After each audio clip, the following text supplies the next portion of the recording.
కలియుగంలో ఆధ్యాత్మ తత్వాన్ని బోధించే దివ్యమైనటువంటి చరిత్ర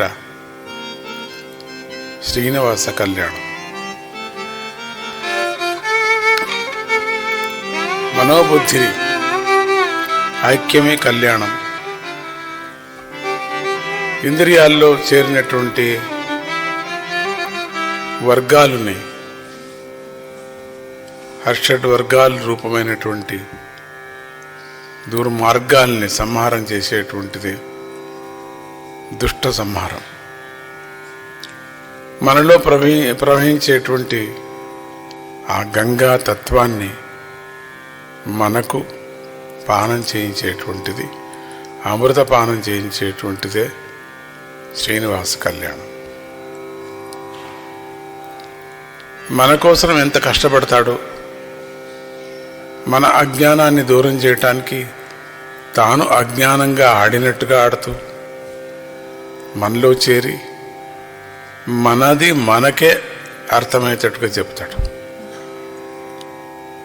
మన అద్దంలో మన ముఖాన్నే చూపించుకొని మన తత్వం ఏమిటి, మేము ఎట్లా ఉన్నామని మనకు తెలిపేటువంటిది. మళ్ళీ మనం దాన్ని అద్దము అని ఒక చోట పెట్టేస్తున్నాం. ఆ అద్దం అద్దంగానే ఉంటుంది. అది వాడు అక్కడ ఉండేటువంటిది వాడేది. వాడే అద్దమ రూపంతో మన యొక్క స్వరూపాన్ని చూపిస్తున్నాడు. అజ్ఞానులైన మనమంతా కూడా అద్దమని తీసి పారేస్తున్నాం. ఎందుకంటే మనకు అద్దంగా లోపుగా కనపడుతుంది. ఆ అద్దంలో కనపడేటువంటి ప్రతిబింబం మనం అనుకుంటాం మరి కిరి ఏదో దాని ప్రతిబింబిస్తుంది అని. ఆ ఎనర్జీనే పరమాత్ముడు. అటువంటి ఎనర్జీ కనపడినట్టుగా, పనికొచ్చే పనికి రానట్టుగా, రుచిగా ఉండే రుచి లేనట్టుగా, గోచరించంటే కనపడినట్టుగా, అగోచరంగా తాను అన్ని వస్తువుల్లోనూ ప్రతిబింబించేటువంటి వాడు. అద్దంలో మన ప్రతిబింబం బింబిస్తున్నది, అక్కడ పరమాత్ముడే ప్రతిబింబిస్తున్నాడు. అది ఎట్లవుతుందండి? మన ముఖం కదా, నీ ముఖమే పరమాత్ముడి యొక్క ముఖం. కానీ మన ముఖము అని అంటున్న అదే అజ్ఞానం. దాన్ని నివారణ చేసేటువంటిదే కథా ప్రవాహం. అటువంటి కథలో ఈరోజు మనం ప్రవేశిస్తున్నాం. భగవంతుడు ఉన్నాడా? ఇక ఉంటే ఎక్కడున్నాడు అంటే దేవుడు ఉన్నాడా అని అటువంటి ప్రశ్నలు వేసేవారికి చాలా ప్రశ్నలు వేస్తుంటారు అప్పుడప్పుడు. అటువంటి వాళ్లకు శృతి స్మృతుల ఆధారంగా వాళ్ళందరికీ ఏదో చెప్పాల్సిన పని లేదు, కష్టపడాల్సిన పని లేదు. శృతులు పురాణాలు ఎంతో కష్టపడి వాళ్ళకు ఉపనిషత్తులు, తర్కము, వేదము, శాస్త్రము ఇవన్నీ చెప్పాల్సిన పనులు. కష్టపడి శాస్త్రాలు కూడా చెప్పాల్సిన, శాస్త్రవాక్యాలు కూడా చెప్పాల్సిన పనిలే. సాక్షిగా దాన్ని చూపించవలసిన పని కూడా లేదు. నిరూపణ చేయాలనుకుని శ్రమపడవలసిన పని కూడా లేదు అని చెప్పారు.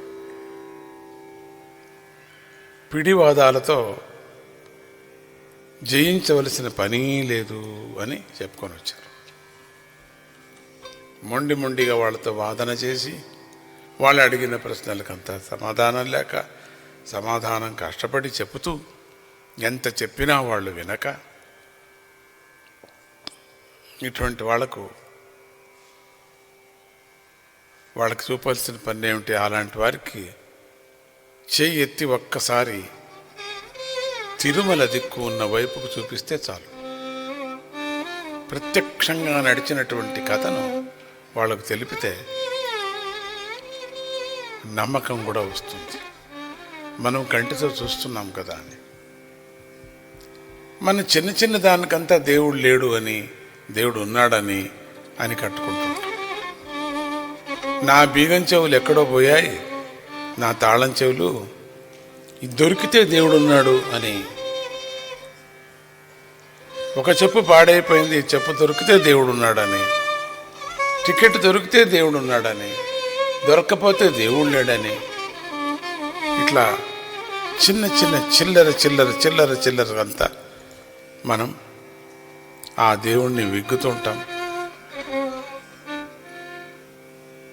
అమానుషమైనటువంటి, మనుషులతో చేతగానటువంటిది. రెండు అర్థాలు వస్తాయి ఇక్కడ. మనుషులు చేయనటువంటిది ఏదైనా మన జీవిత ఘట్టాల్లో ఏదైనా జరిగినప్పుడు దేవుడు ఉన్నాడు అంటాం, కానీ నిరూపణ చేయలేకపోతూ ఉంటాం. అటువంటి దేవుడు ఉన్నాడో లేదు అని నిరూపణ చేసేటువంటి తిరుమల తట్టు ఒక్కబారి చూపిస్తే చాలు.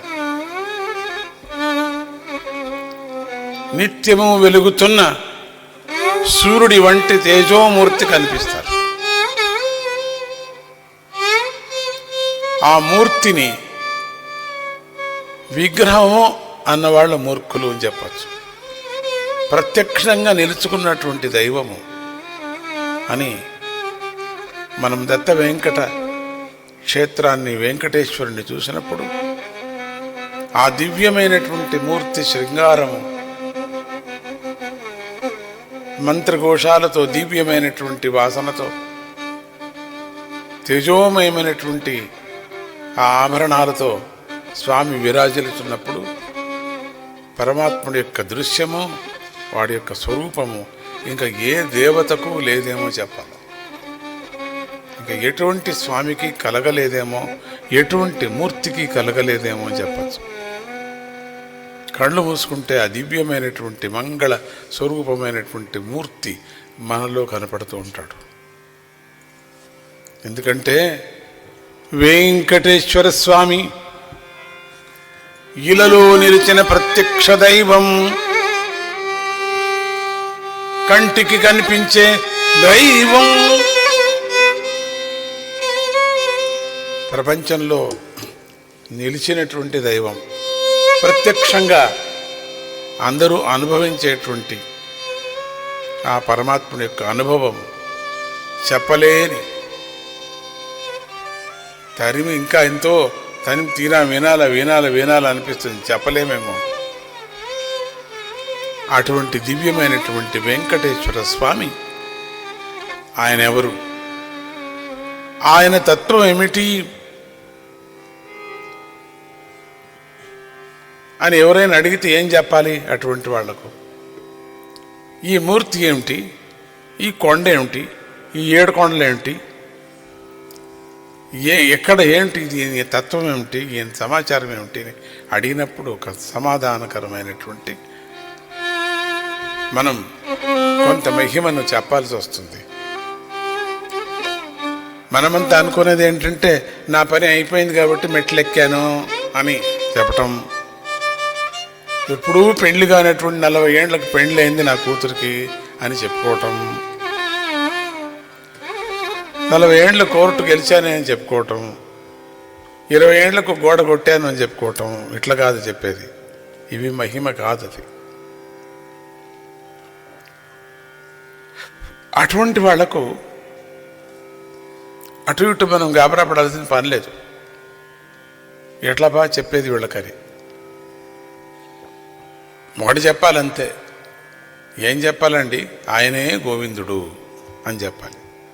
ఆయనే గోవిందుడు, ఆయనే ప్రత్యక్ష దైవము, ఆయనే నన్ను రక్షించే దైవం. ఉపనిషత్తుల్లో దాగి ఉన్నటువంటి ఆ పరబ్రహ్మే ఆయన అని చెప్పాలి. Thank for watching. Please subscribe, like, comment and share.